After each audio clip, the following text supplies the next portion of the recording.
Welcome to Kevin's Stories. So far it's been Kevin gets mugged, Kevin gets kidnapped, although you haven't heard that one yet. Kevin gets hate crimed.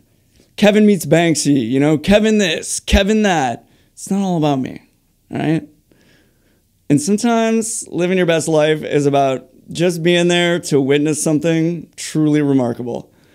This is about the time Joe Russo played a cardboard box drum set and fucking hit it out of the park.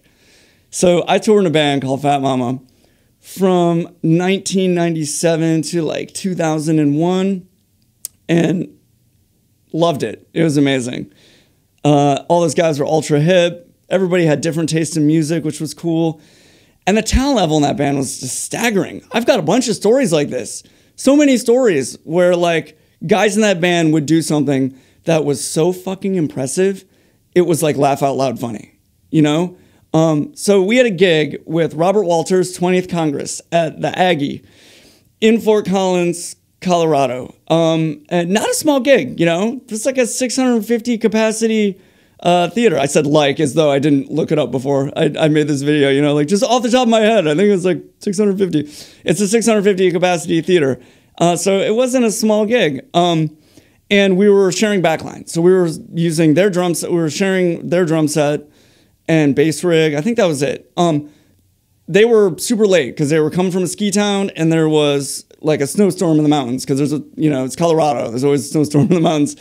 And it became clear they were not going to get there by the time we started.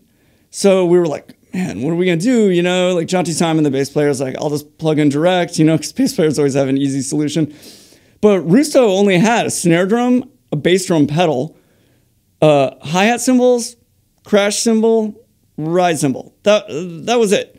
He and the sound guy got a cardboard box and they put like duct tape on one side, I shit you not, and put duct tape on one side so the beater wouldn't go through it.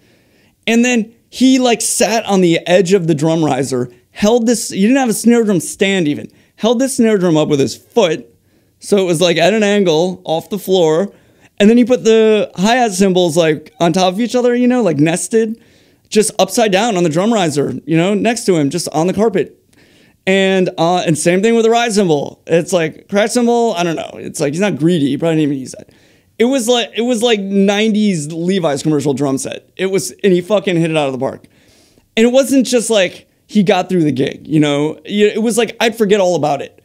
I'd be like over here, caught up in my genius, like my sweet Woody Shaw pentatonic concept. And I'd be like, oh my God, I forgot. Motherfucker's playing like the Fat Arbor Gang junkyard drum set. Man, it was amazing. And so like whenever I see people who are like, Joe Russo's so good, I'm like, yeah, you think? But what I'm also thinking is like, man, you don't even know. You haven't like seen him play like the Mushmouth signature kit.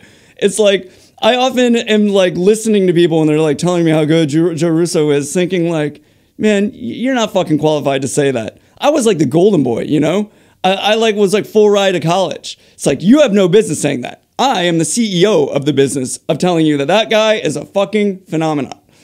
And it's like lost to history, right? Because like, it's like the era before cell phones, really. I mean, there's like Nokia, like Cricket Plan, and you could play like Snakebite on the little screen. It was like that era, right? And it's like, there's like no GoPros.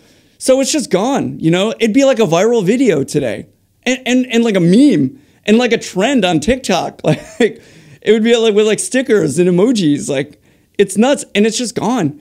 And it's, there's something kind of sweet about that because that's like what live music is supposed to be. It's supposed to be this moment where, art is created that just like ceases to exist the minute the show ends.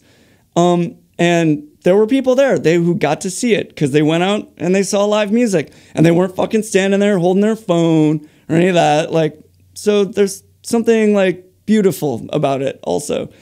But man, I don't even think like the Charlie Parker plastic saxophone story even stands up to it. It was like, he fucking crushed it. And, I think he started touring with Robert Walters like a few years later, right? So apparently he thought so too.